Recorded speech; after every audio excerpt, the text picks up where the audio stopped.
Welcome to the 2025 Garden Hour webinar series. We are so glad you're here. This webinar series started in 2020 and has been a collaboration of the entire K-State Horticulture Extension team. Since the start of this program, we have reached over 83,000 gardeners just like you. We are pleased to continue offering the K-State Garden Hour series for free. If you have enjoyed these educational webinars, please consider making a tax-deductible donation to support this program. The link to donate can be found in the chat or on our K-State Garden Hour website. This website is hosted by K-State Extension. My name is Calla Edwards, and I am the Horticulture Extension Agent for Butler County. Everyone involved in the development of this series is an extension professional for K-State. Most of us have a background in horticulture education or related discipline, but most of all, we have a love for educating and sharing important gardening topics. Before we get started, we do have a couple housekeeping notes to cover. Please use the Q&A feature for questions related to the presentation. This is where we will look for questions at the end of the program for our speaker to answer. You should see a button along the bottom tab that says Q&A. Just click on that and enter the question. If you put your questions in the chat, they often get lost when we get to the Q&A feature. Today's webinar will be recorded and we post it to our K-State Garden Hour website, typically the next day. We also will upload additional resources related to each topic as well. Our moderators today are Abby Drought and Andrea Burns. They will be sharing important information through the chat during the presentations, and they will also help us facilitate the Q&A portion of the webinar. Today's topic is shrubs that thrive in Kansas, and this is one I'm really excited about. I'm pleased to introduce our speaker today, Dr. Jason Griffin. Please give us a few minutes as we transition to our presenter.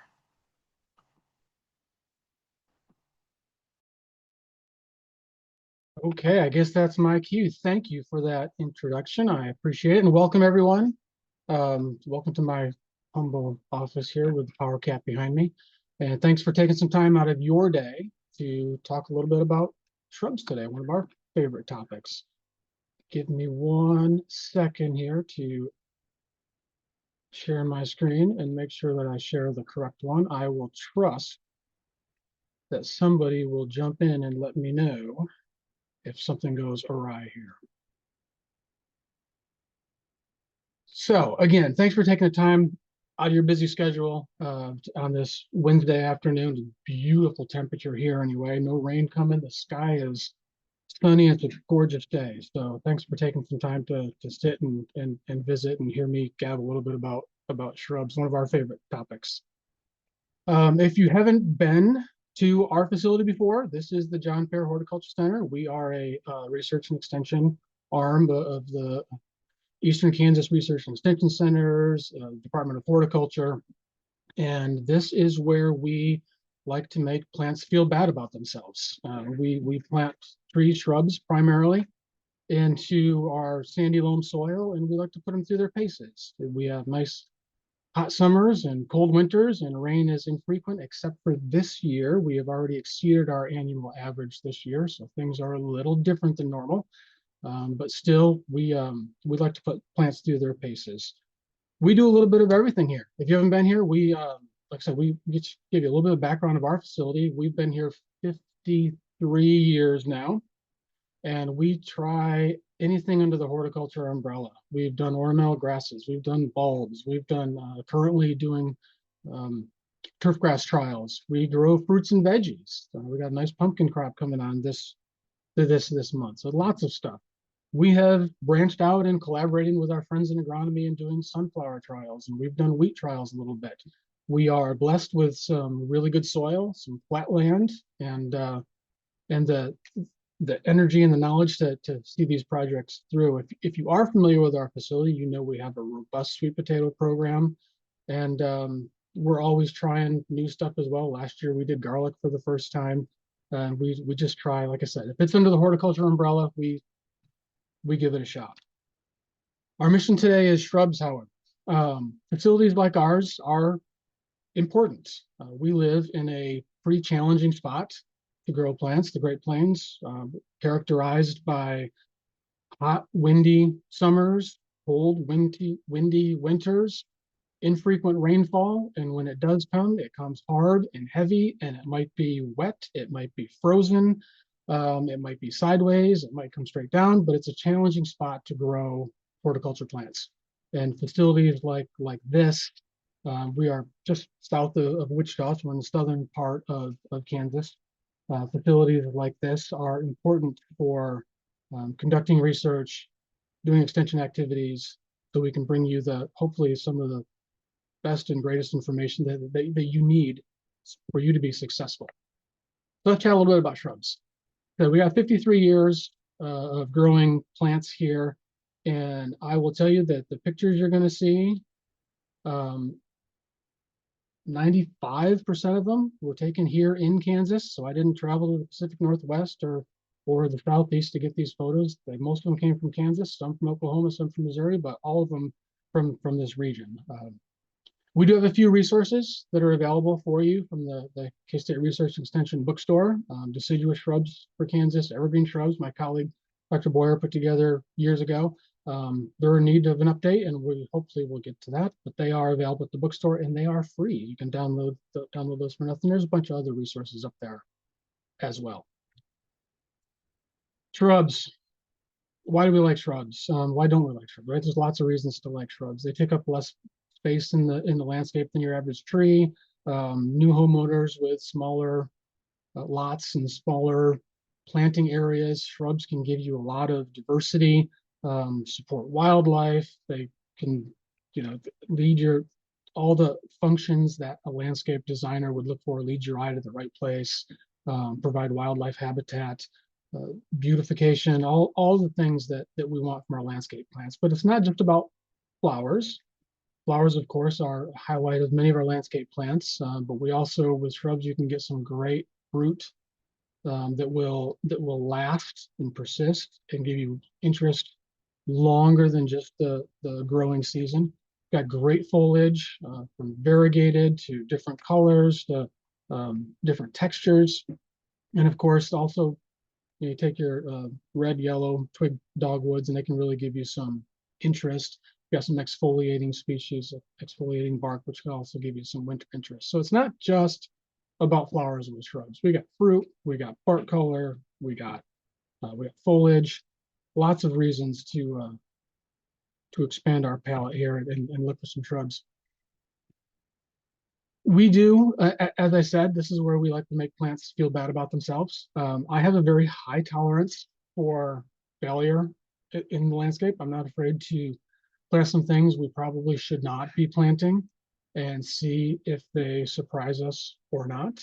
Leyland cypress is one of those plants. You can visit almost any, here in the Wichita area anyway, you can visit almost any garden center in the spring and find Leyland cypress. Very popular evergreen shrub used further south of here and further east of here.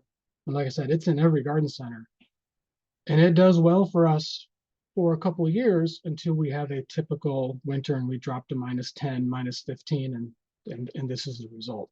So again, educational opportunities like this are important because just because you see it on the lot of your big box store does not necessarily mean it's well adapted for your environment or even your particular landscape.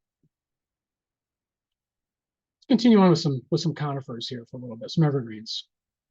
20 years ago, Thuya green giant arborvitae was a brand new plant. These days, you can't walk out your front door without tripping over one hardly. They're everywhere. They sell them at gas stations these days. It is a robust, fast-growing, evergreen shrub. Eventually, if it's happy, it will become large enough to be a tree. But it is easy to propagate, easy to grow, transplants easy. Doesn't have a whole lot of pest problems or issues. So it has become a favorite of lots of landscapers and designers recently for this reason. Cautions, I would say on green giant, I've got a long history with this plant. Cautions, I would say are, you will see bagworms on it, but that's not the tree's fault, right? Trash cans get bagworms as well. So bagworms get on everything. They're easy to control.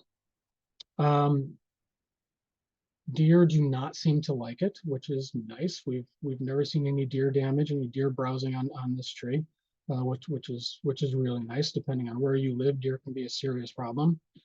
It is fast growing. We've got lots of experience with it in landscapes. It seems to do really well. The only issues we've had with it is in record-setting heat and drought years, but it does need a little extra irrigation to get it through that. We have not experienced using green giant arborvitae in a windbreak situation. It um, might be a little challenging to get it established in a prairie environment with rugged winds coming at you. But it is a good landscape plant. If it's situated in the right place, will give you many years of enjoyment. A little bit tougher is Arizona cypress. We really like Arizona cypress. It is incredibly heat and drought tolerant, as the name would suggest. It ought to be called Mexican cypress, and it barely comes across the Mexican border into southern Arizona. There are some native populations up in northern New Mexico and Arizona, but it is a southwestern plant that does really well for us here in the Wichita area. We've seen it out west. I'd like to see this push a little bit further north in the Kansas City area, maybe even up into Nebraska. There's a couple varieties on the market. There's a weeping form, there's a columnar form. The picture on the right here is a variety called Cook's Peak, which is a really nice seed selection out of a northern provenance of Arizona cypress. We think it's going to have a little more cold tolerance than the typical species, but it's a really nice behaved plant. The picture on the left is rounding out about 10 years old, and it's never been trimmed. They've got a pretty nice growth habit on their own. Negative issues, because there's no such thing as a perfect plant. If I were to say anything negative about this, it requires full sun. If it is shaded, it's going to be thin. And the trees, when they get large enough, will even shade themselves, and some of the bottom branches get thinned out. So it might be a tree that you want to replace after 10 or 15 years if it starts shading itself out and is not giving you the density that you want. It might be an opportunity to remove it and try another one. That's the only real problem we've seen with it. I have seen it, not here in Wichita area, but in other more northern, colder climates. I have seen some cold damage when we're talking zones 5 and zones 4, but we haven't seen a lot of cold damage around this area. It's a pretty tough plant for us. One you will not find in your local nursery yet, we're working on that, is a juniper that, to the best of my knowledge, we have the only one. It's called Oxford juniper. My predecessor, Dr. Pear, found it, planted it, propagated it. We have a few plants. We love the growth habit of this. We just haven't convinced anybody to pick this up and run with it yet. It's got a really nice growth habit. You can see it's got some nice ornamental feature, those horizontal sprays. It's a little funky looking, but it looks nice on the corner of a house as a focal point in the landscape. It is Juniperus virginiana, so it is perfectly cold and heat tolerant for us. And it's just got some really nice growth habit characteristics. We do have to spray this each year for bagworms, but again, almost everything is bagworms. Grafting, cuttings don't root. We've grafted it before. It does graft pretty well. Like I said, we just haven't found a nursery yet willing to pick this up and run with it. But I'm convinced if enough people ask for it, there'll be some nurseries willing to grow it. But that's Oxford juniper. Another plant that 25 years ago was kind of flying underneath the radar, and now you can find it anywhere, is Taylor juniper out of Taylor, Nebraska. It is perfectly cold hardy, perfectly heat tolerant for us. If you're looking for that Italian cypress look, it's the best thing we got going. It is, those plants have not been trimmed. We have some of the largest ones I've seen here. They're approaching 25, 30 foot tall, and you could wrap your arms around it. It's 3 foot wide. They're really narrow, they're really tight. We haven't seen any issues with this again, other than the occasional bagworm. I have one nurseryman who told me he likes to use this plant as his indicator. When he sees bagworms on Taylor juniper, he knows it's time to spray all of his junipers because the bagworms seem to like this one the best. Again, they're easy to control, but it's a great plant if you're looking for that really nice, narrow habit that you just can't get from almost anything else, especially with the cold hardiness, the heat tolerant, and all the features that we look for in this part of the country.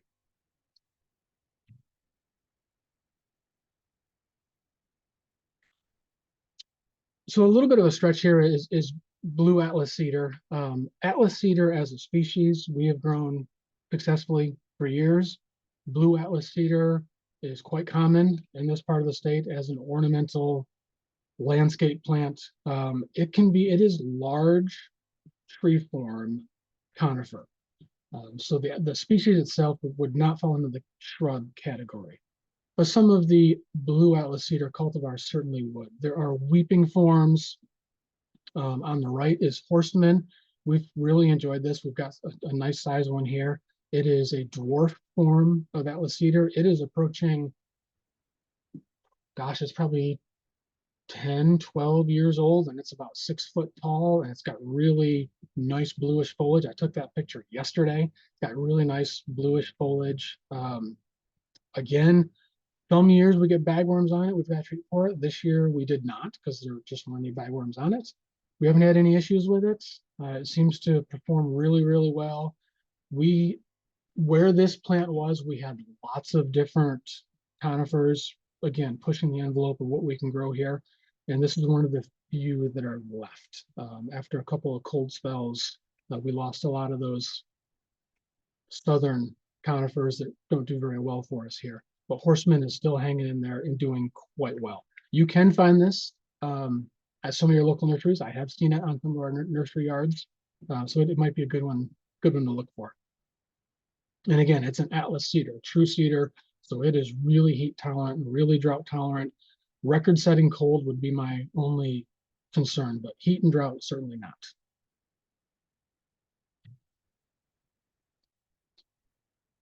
Venturing into some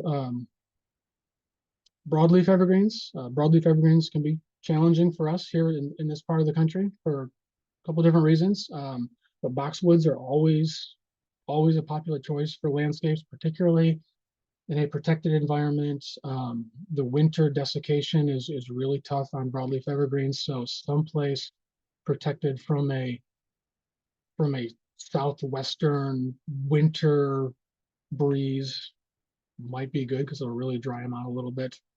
Some protection from the west in general, the afternoon sun would be good. Green velvet has been our go-to standard for years as far as boxwoods are concerned. And we can do some boxwoods, winter gem we can do, green velvet we can do pretty well. But there's a lot of new ones on the market. Again, my predecessor, Dr. Fair, spent a lot of time looking at boxwoods. And maybe it's time that we head down that path again. The boxwoods that he would have tried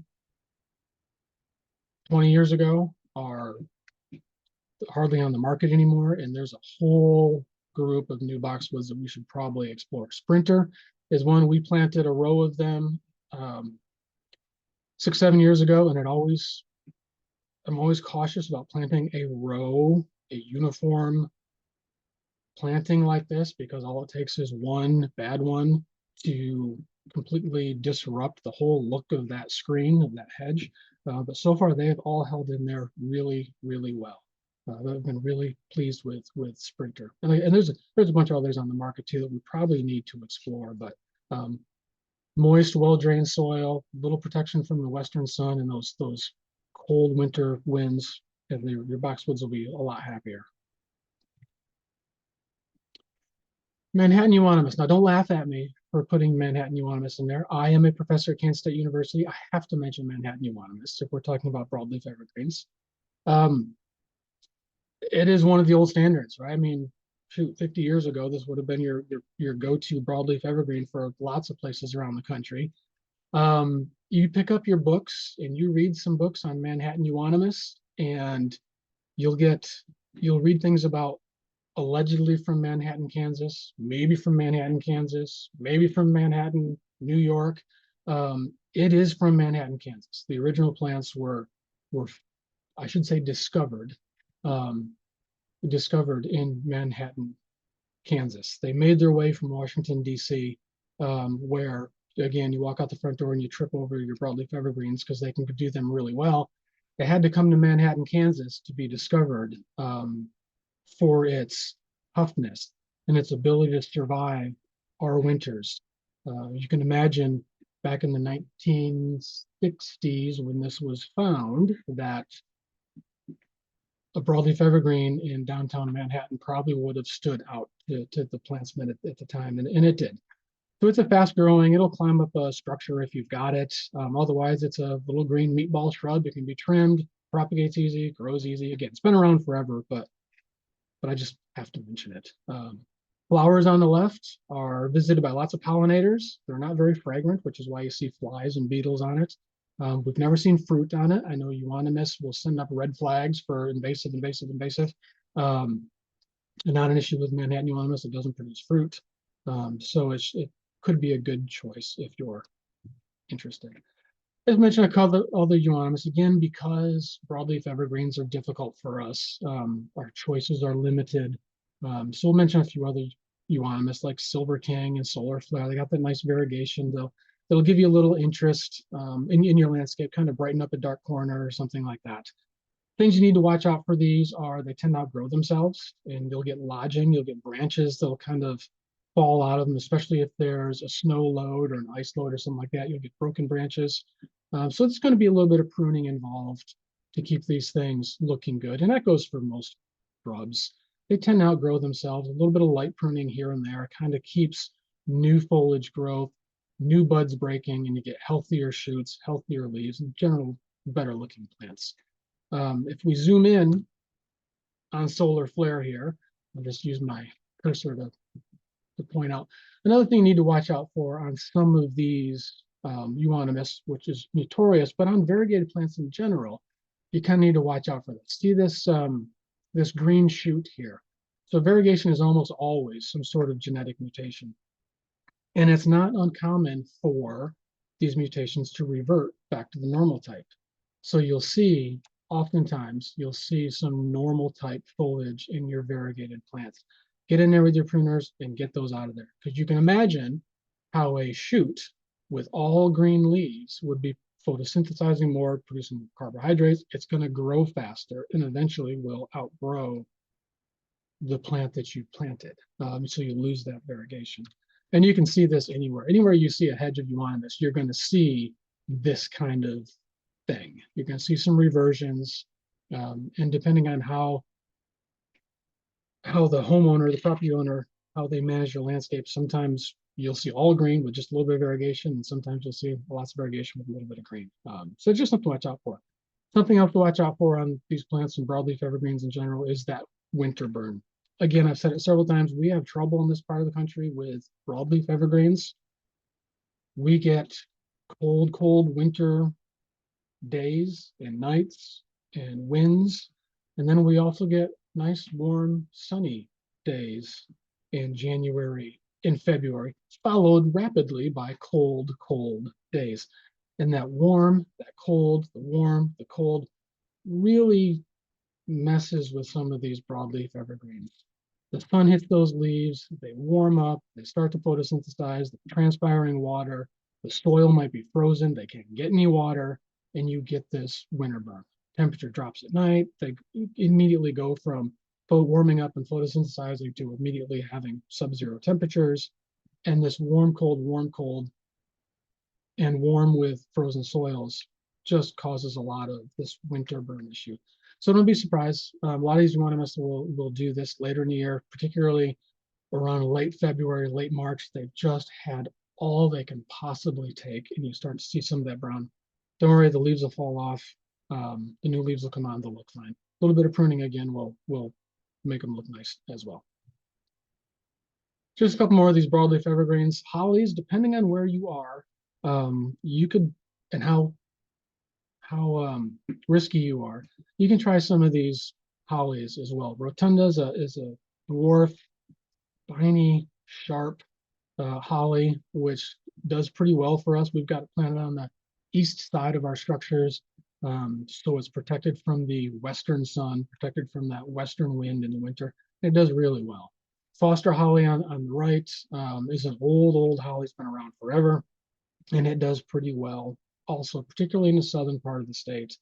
But again, attention to planting site, protecting it from that northwest wind in the winter would be pretty helpful for it to, again, to prevent that desiccation, those cold winds from bothering. We've done Nellie Stevens, we've done American Holly. You can, again, if you're a little brave, you can try some of these hollies. And then with the right landscape siting, you can be successful with these over the long run. Okay, step away from some broadleaf, step away from broadleaf evergreens, evergreens in general. Mention a couple other things. So we talked about getting year-round interest in your landscape, and these dogwoods are a great way to do it. Arctic fire, midwinter fire, yellow twig dogwood. There's a whole selection of cultivars out there of these dogwoods, which can give you really nice winter interest. I'll be honest, they're not much to look at in the summer. They're a multi-stem shrub with green leaves. Flowers aren't super exciting, but they really do their stuff when the leaves fall off. And you see these bright red stems, these bright orange stems, these bright yellow stems. They really bring a landscape to life on a gray, dark winter day. The trick to them is putting them in the right place. Again, they're not super exciting in the summer, but you want them to show off in the winter. So you want them sort of maybe in the back of your flower bed, your perennial bed, your annual bed. So in the winter, when those things are gone, these really show their stuff. The other thing to think about is this is a plant which needs, I would say, annual pruning. Some people would say maybe every other year pruning, but you get the best color on the newest growth. If you let those stems go for 3 years, they're going to get bigger in caliper, bigger in caliper, bigger in caliper. And when woody plants get bigger, when their stems get bigger in caliper, they produce more cork. You lose the color on those bark, on that bark. So if you let that plant go for 3 years, you're going to end up with a 6-foot tall green shrub with gray bark. Nobody wants that. That's not why you get Arctic fire dogwood or yellow twig dogwood. You get it for that bright color. So you got to get in there every year and remove at least some of the oldest stems. They send up new shoots from the base, and those new shoots have the brightest color. These pictures were taken at the Missouri Botanic Garden in St. Louis, and you can see that they cut them back every year. So every spring, cut them back. They send up a bunch of new growth. They look great in the summer, small shrubs, green leaves. The leaves fall off in the fall, and you get this great color all winter. Cut them off again the next spring. Just it's an annual maintenance process for them, and they get these great colors on those stems. We do this with a lot of our shrubs. This pruning. We don't do it annually as maybe we should on some of our things, but the shrubs in general, maintenance is a good thing. This is that Manhattan Euonymus, or a Manhattan Euonymus. And you can see that it has gotten out of bounds. You can see it's taken over the sidewalk. It's got some branches that are starting to fall down, starting to lodge a little bit. It needs some help. So generally around mid-May, we get in there with pruning shears, chainsaw if we have to, cut everything down to around 4 to 6 inches. And it looks ugly for a couple of weeks. But 6 weeks later, you see lots of nice new growth coming on. A few weeks after that, all the cut stems are gone. And by the time fall rolls around, you've got your little green meatballs again. And the shrub has sort of regained the shape that you want. It's back in bounds. You've reclaimed your landscape bed. And don't be afraid to do this with these multi-stem shrubs, right? They've got multiple stems. You cut them off, they're going to send up multiple more stems. You can do this with a lot of your plants, a lot of your landscape shrubs, if they get too big. And we'll mention that as we go through these. Let's chat about viburnums for a little bit. Love viburnums. Some are really tough. Some need a little more TLC. Double file viburnum, I would say, needs a just a little more TLC. It's a beautiful plant, but it would like a well-drained soil. It would like a little protection from the western wind. You will see this in every landscape or in every nursery yard in the spring. But if you put it out in the middle of nowhere, it's not going to be very happy. So it does want a little bit of protection. But you get these, it's got this nice foliage texture. It's got these nice flowers that just line up on the stem in late spring. It's a beautiful plant. But again, siting where it gets a little bit of protection from the west would be good. Popcorn viburnum is one we tried here several years ago, planted it. Wasn't sure what was going to happen. I'd heard a lot about it, but I said, okay, just because it does well in Virginia doesn't mean it's going to do well here. And it was pretty darn happy, and it was great. Beautiful flowers, again, sort of late spring, early summer. These flowers that just line up on the stem. You can see where it gets its name, popcorn viburnum. It's a great plant. Again, a moist, well-drained soil, it would be happiest. Frog viburnum, I put in here, it's sort of one of my favorite utility shrubs. Doesn't have a lot of bells and whistles, but I like what it offers. It can be a large shrub if you let it go. You can maintain it at a smaller size with a little bit of pruning. But I love those glossy leaves, and it is fully evergreen for us, which is nice. Again, we don't have to do a lot of broadleaf evergreens, but it's fully evergreen for us.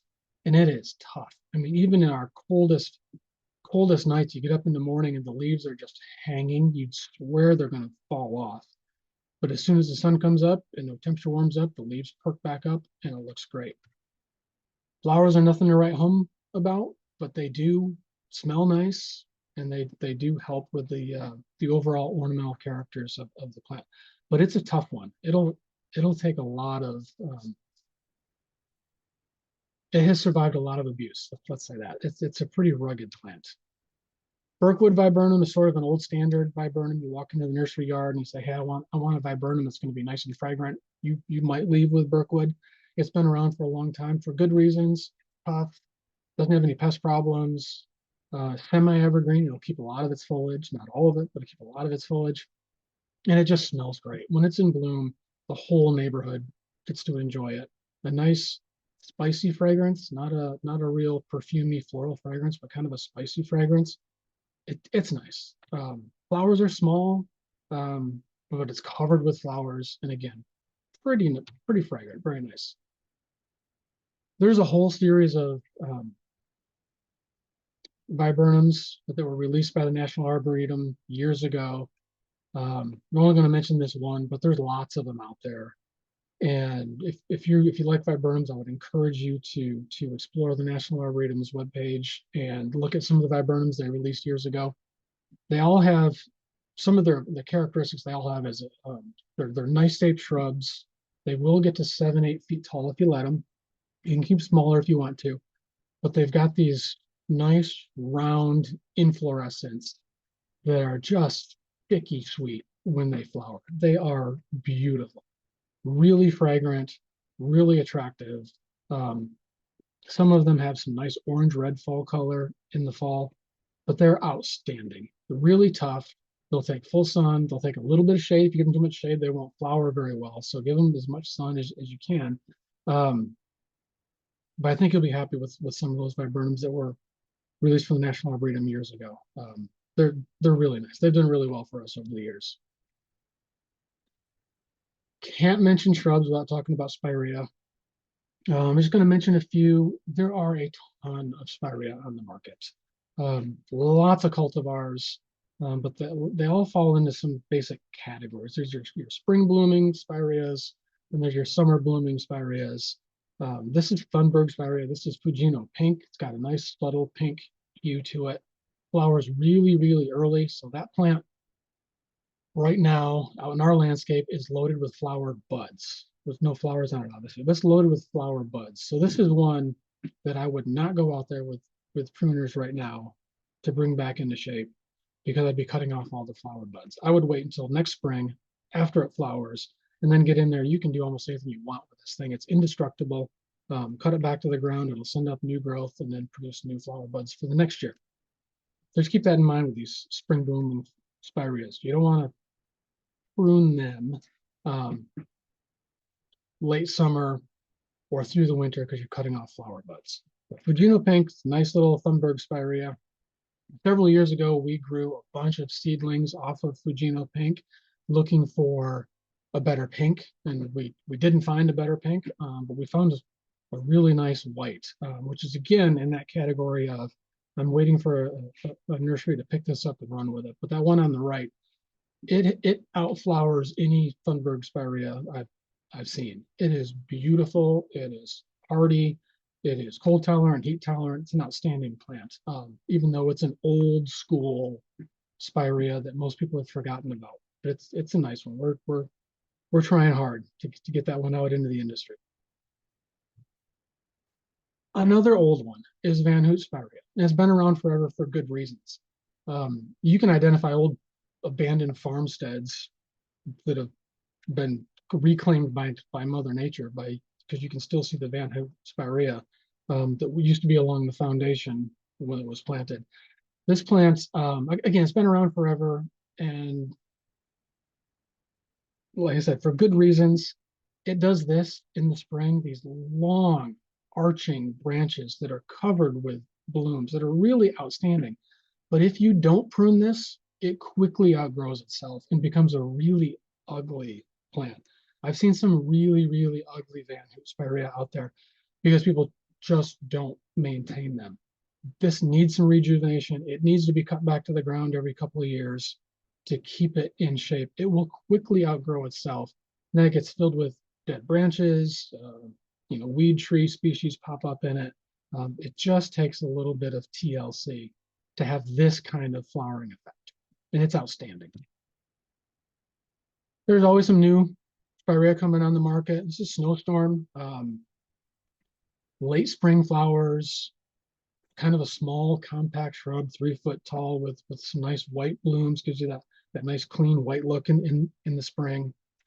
Some of the summer flowering Spireas like Gold Flame or some of the lime mounds or just some of the Spireas that so the Japanese Spireas, you can find them all over any of your nursery yards these days, give you the summer bloom.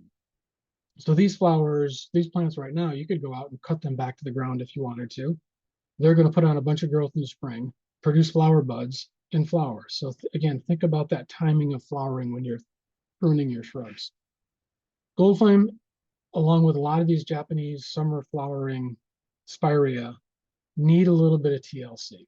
If you just let this go, what's going to happen is it's going to outgrow itself. It's going to lodge with some wind and some snow and some rain, and you're going to lose that bright color. So you've got to get in there every couple of years, do some rejuvenation pruning, do some thinning to keep new growth coming, to keep that nice gold color with that red tip on it, and to keep the plant covered with those pink blooms in the summer. If you don't, you won't be happy with it. So just a little bit of regular annual pruning will make it a lot better. I like to show this slide because it just proves the point. This is the gas station closest to my home. And if the landscaper maintaining the gas station knows that Spirea need to be cut back every year, then everybody should know that Spirea need to be cut back every year. So this is on the left, that is early March. You can see the fescue hasn't greened up yet, maybe late February. And the picture on the right, the wheat in the back is just starting to turn brown. So that's probably early June. So that's what happens if you cut these plants back every couple of years. Just a few months later, you get these nice little round meatballs covered with blooms, which is why you get Spirea. Okay, just a little bit of maintenance goes a long ways. Again, Forsythia, been around forever, but we can't talk about shrubs without talking about Forsythia. Widely adapted, needs sun in order to produce flower buds. That's important with Forsythia. You got to get sunlight in there. Otherwise, you end up with a huge shrub that has no flowers except for the very outside. So get in there every couple of years and thin or rejuvenate those Forsythia if you want good flowering. Nobody needs this. The only person happy with that is the birds that are nesting in it. Get in there, thin that, and let the sunlight in, and you'll get that flowering from the ground all the way up. Same goes for quince. Another old school plant, been around forever, thorny, hard to deal with. I'm just going to move on because quince has undergone a renovation. There's some new varieties on the market. These are the new quince. They got double flowers. Flowers are twice the size. The plants are smaller and compact, and they don't have any thorns. And they're resistant to fire blight disease. So they're markedly improved over the old school quince. Scarlet Storm, Orange Storm, Pink Storm are the most prevalent varieties out there. So you can check out quince if you're interested in that. Fothergilla is an unfortunate name, doesn't exactly roll off the tongue, but it's a pretty cool plant. I have been surprised where I have seen this recently. If you're in the Kansas City area, I have seen this plant doing very well up there. If you're across the border in Missouri, it does really well. I've seen some good plants in the Wichita area. So don't be afraid to give this one a shot. It is a 4 to 5 foot tall plant, related to witch hazel. So it's got these sort of compact witch hazel type flowers in the spring, which are really eye catching. Those are really unique. And then fall comes along and they've just got some great fall color. So don't be afraid to try Fothergilla. There's a few cultivars out there on the market. So you can pick from some like blue foliage. And there's some different sizes as well in the cultivars. Virginia Sweet Spire has been around for several years now. There's some good cultivars on the market. It's an indestructible shrub. It is a spreader. It will spread by rhizomes, so just be aware of that. If it's happy, it'll spread pretty quickly and fill out a garden bed pretty well. It's got some nice white flowers in the spring, but mostly people get it for this sort of indestructible plant that has really nice fall color. The only problem we've seen with it is on high pH soils, it does get a little chlorotic. So it seems to do better in our state. It seems to do better in the northern, eastern part of the state than the southern and western part of the state, where we deal with some high pH issues. We got to mention hydrangea, right? Talking about shrubs. You can't pick up a garden magazine without looking at the newest hydrangeas. The market seems to still be dominated by limelight. You can find it almost anywhere. Personally, we struggle with hydrangeas here. They would like an organic soil, even moisture, a nice fertile soil, and those are things that we can't provide here at our facility. We're on a sandy soil, not a lot of fertility, and moisture fluctuates pretty significantly. But if you can do hydrangeas, there's a world of opportunities out there for you. Give them a little protection from the west, particularly if you're in Kansas. Little Lime is sort of a dwarf version. We actually have this one and it's doing fairly well. I've been surprised with it. It's sort of a smaller, more compact version of Limelight. Incrediball, I have seen around doing better than I thought. Again, a little bit of protection from the west might be well, but it's got these massive white inflorescence.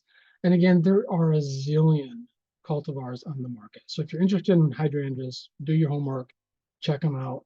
Annabelle, native just across the border in Missouri. Again, the smooth hydrangea has been around forever. There's lots of cultivars on the market to look for. This is one of the more popular ones, Invincible Spirit, the pink version of Annabelle. Yeah, I can't say enough. Just do your homework if you really need to. I'm partial to oak leaf hydrangea. For us, they're a little more hardy. They're a little bit happier here on our facility with the sandy soil, with the infrequent moisture. The species tends to get kind of large, but there's lots of cultivars on the market. But that is an outstanding plant, covered in blooms every year. Great fall color, nice exfoliating bark if you let it get big enough. But it's an outstanding plant for us. Burning bush I'll mention, because you'll see it. Every nursery's got it. All the old landscapes have it. It's kind of fallen out of favor in recent years. It has some invasive tendencies. East of here, we haven't seen a whole lot of seedlings in our neck of the woods, but I know if you are in a more mild climate than ours, invasiveness can be an issue. It's popular because it is so hardy. It can grow almost anywhere. It's got great fall color, but the birds love those seeds and the birds spread those seeds. So depending on where you are and the atmosphere for tolerating plants that spread. Just be aware of that. It's not an issue for us, but I know if you're watching this in other parts of the country, it can be a big issue where you are. Everybody's looking for alternatives to burning bush. We fall in love with chokeberry. This is a native plant for us, native to wetlands, and it's just a gorgeous, gorgeous plant. That fall color is outstanding. It's covered with berries in the fall. After the leaves fall off, it's covered with these red berries. It's been really cold hardy. It's been really heat tolerant for us. We have no issues with it at all. I always get the question, can you eat the berries? And I remind people quickly of the common chokeberry. I would never eat anything with a common name, chokeberry. One of my favorite shrubs is beautyberry. And I like it so much because it gives you something when nothing else does. This thing puts its show on like now, late summer into the fall. Most of the year, it's kind of a green shrub that nobody pays that much attention to, but these berries just light up the shrub bed. Late summer, early fall, the leaves fall off, the fruit stay on. There's white versions, there's purple versions, there's a pink version. There's not lots, but there are some cultivars on the market that you can choose from. It's a tough plant. I've seen it in parking lot islands. It looks great cascading over a retaining wall. It's a pretty good plant with some really nice fruit. I'll mention 9-bark quickly. Again, it has become very popular in the last 15 years. It used to be just a green big shrub that nobody cared about. Along comes some purple foliage and plant breeders start working, and you end up with a whole group of cultivars that look way better than the species used to. This is summer wine 9-bark, which is a really nice one. There's a bunch of cultivars on the market. You should check it out if you're looking for this sort of reddish purplish look in your landscape. Summer wine's a little more compact, a little more well behaved than 9-bark the species usually is. It's got some nice white flowers on it in the spring, and then this beautiful foliage all summer long. Indestructible shrub. You can rejuvenate it with your lawnmower if you wanted to run over it, and it'll come back just fine. Weigela is another old school plant that has seen some rejuvenation in recent years. Wine and roses kind of is the standard bearer for the purplish reddish foliage, the nice pink coral flowers. And again, there are lots of cultivars that have come on. The only issue I've seen with Weigela is it tends to, late in the summer, the foliage gets a little scorched on the edges. It gets a little heat, has some issues with it. Too many days over 90 degrees, over 100 degrees, and you get a little bit of scorch on the leaves, but beautiful flowering in early spring. Again, the plant breeders have been working, and there's a whole range of Weigela out there. Variegated forms, purple leaf forms, dwarf forms, mid-sized forms, just lots of varieties to choose from. This is Midnight Wine, a nice compact growth habit. Again, gives you those nice coral pink blooms. Sumac, I never in my entire life thought I would be talking about staghorn sumac. Along comes Tiger Eyes, this variegated form. Again, not new, it's been on the market for 20 years, but still outstanding if used in the right place. It'll tolerate almost anything you can throw at it. My only word of caution for anybody is it is a sumac and it will spread. You can see the sucker there underneath it. If not contained, it'll spread into the yard, it'll spread into the landscape. It does spread by rhizomes, underground shoots, underground roots. So just be warned that it will spread and sucker. Let's end up with a couple interesting ones here. This is a group of plants that I'd like to start doing a little bit more here. We've had some success with it. We've only toyed with Abelia a little bit. It's a semi-evergreen plant that flowers profusely in the spring, and then you get flowers that hang on and you get some reblooming throughout the summer. Never thought it would be hardy here, but it is. There's a bunch of cultivars out there I'd like to explore. Would prefer protection from the cold winter winds, but otherwise you got variegated forms, you got solid green forms. dwarf forms, larger forms. So the variegated form, obviously, Kaleidoscope was one of the original variegated forms that came out. It's more a compact grower. Radiance is a little green meatball, variegated. Again, they've got those nice blooms late spring and a few that kind of hang on through the summer, but just gives you a nice texture and different look in the landscape. Crepe myrtles, we're never gonna do tree form crepe myrtles in Wichita or in Kansas in general. It's just not gonna happen for us. You get to minus 10 degrees and the top dies, but the root systems are always going to be hardy for us. We can grow shrub form crepe myrtles all day long. And we got some great plants out there to choose from. We got pinks, reds, purples. They will grow, continue to grow, continue to grow each year until we get that minus 10, which doesn't happen every year, but it does happen every third, fourth year, which kills the plant down to the ground. But they're still hardy from the roots and they send up new shoots. We like to treat our crepe myrtles here like cutback shrubs. Almost every year, go out there in the spring and cut them down. They come back from the roots, they come back from the cut surfaces, and you end up with these nice little round meatball crepe myrtles that are just covered with blooms mid to late summer. I think that's a great way for us to do crepe myrtles, rather than keep trying to grow these tree forms, which we're just never going to do.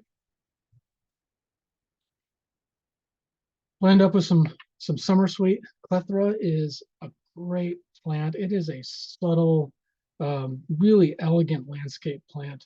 There's a bunch of cultivars on the market. I really like this plant. I wish we would play with it a little bit more. It does not like high pH soils. So if you got if you're in the sixes, you should be fine. Your soil pH in the sixes should be fine. It'll take shade. Everybody's always asking, like, what can I plant, in partial shade? You can do summer sweets in partial shade very well. This is 16 candles. It's kind of a dwarf version, but you get these racemes of white flowers. The honeybees love these. It's a native to the southeastern United States. Again, there's lots of cultivars on the market. This is Ruby Spice. If you want pink, these nice bottle brush flowers. Again, give it a little protection from the sun, give it even moisture, and as long as your soil pH isn't too high, it should be pretty happy. My favorite one, which we just stumbled on, is one called Sherry Sue, and I like Sherry Sue because of all of the summer sweets we've grown. This is a completely different beast. All the summer sweets bloom in June, around here anyway. They bloom in June, and then they're done. This is in full bloom in my landscape today, right now. Months later than the species, it's in full bloom. And it's got this nice long inflorescence that blooms over an extended period of time. The leaves are thicker, they're coarser. We don't see any scorch on them. It seems to be more tolerant of high pH soils. I really like this plant. It is difficult to find because the other cultivars are more popular. But it's definitely worth looking for, and we might start propagating this one ourselves to get out into the local landscapes for people to try. Great plants. Holy cow, I'm out of breath. I'm going to wrap this up. Give you a huge thank you, and we didn't even get to lilac or barberry or roses. The world of shrubs is huge, with a ton of varieties and a ton of cultivars within those species. There's way too much to talk about in an hour. Hopefully I just whet your appetite a little bit, give you something to look for, a reason to come visit us, and we'll see where we go from there. Again, thank you so much for giving up an hour of your Wednesday. And I will stop my sharing and hand it back over. Oh, there's my mug. Nobody needs to see that.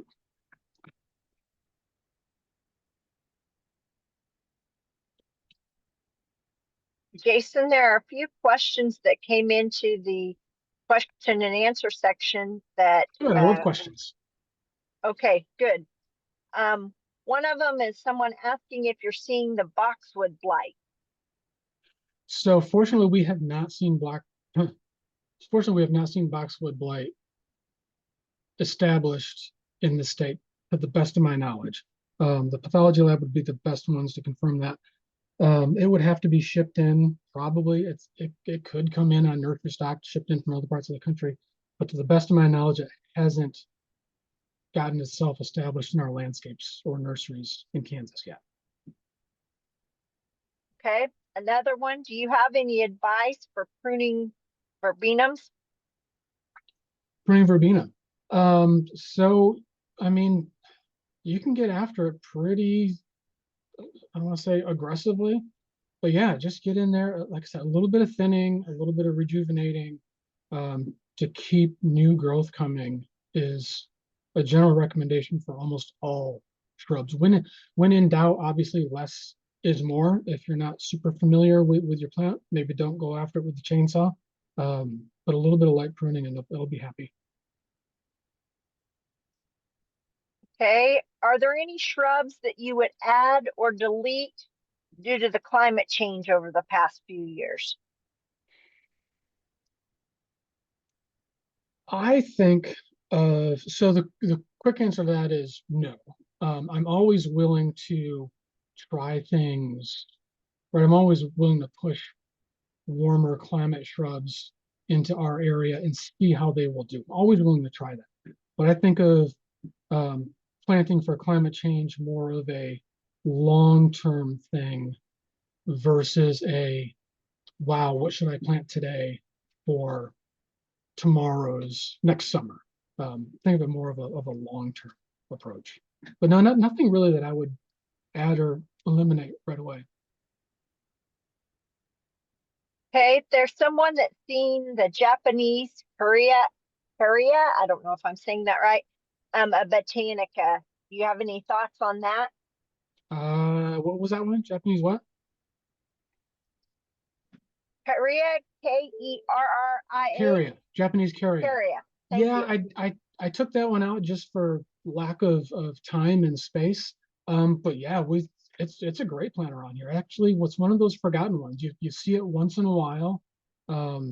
Nice green stems, green leaves, beautiful carnation looking yellow, orange yellow flowers in the spring. That's a great plant. Okay. Do you have you seen any major Japanese beetle damage on crepe myrtle? Oh my gosh. So I grew up with Japanese beetle in my home. And when I moved here, I was elated because we had no Japanese beetles.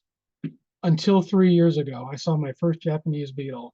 And last year there were a few more. And this year it was Japanese beetle palooza. There were Japanese beetles everywhere.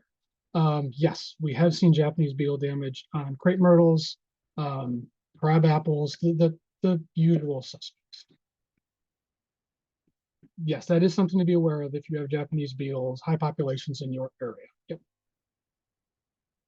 Thank you, Jason. If anybody else has any questions, please get them typed into the Q&A and we'll try to get them answered.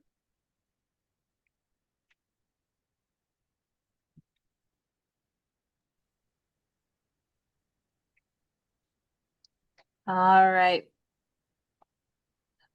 Thank you everyone for joining us. We typically have more questions than we have time for, but we will be sure to link several articles related to this session on our website. We hope that these resources will help answer your questions, but if you need additional information, please contact your local K-State Extension office. Once again, thank you for joining our K-State Garden Hour series hosted by K-State Research and Extension. We are so glad you could be here today to learn about shrubs that thrive in Kansas. There's definitely a few that I want to add to my landscape. You can visit our K-State Garden Hour website to review our recorded Garden Hour archive or to make a tax-deductible donation to support the continuation of this webinar series. This session was recorded and will be posted to the website by tomorrow afternoon. After this webinar ends today, you will receive a prompt to take an evaluation survey. Please fill this out as we greatly appreciate your feedback. If you have any other questions, please don't hesitate to reach out to us at gardenhour@ksu.edu. Thank you so much. We can hope you continue to tune in each month and have a wonderful week. We'll see you in October.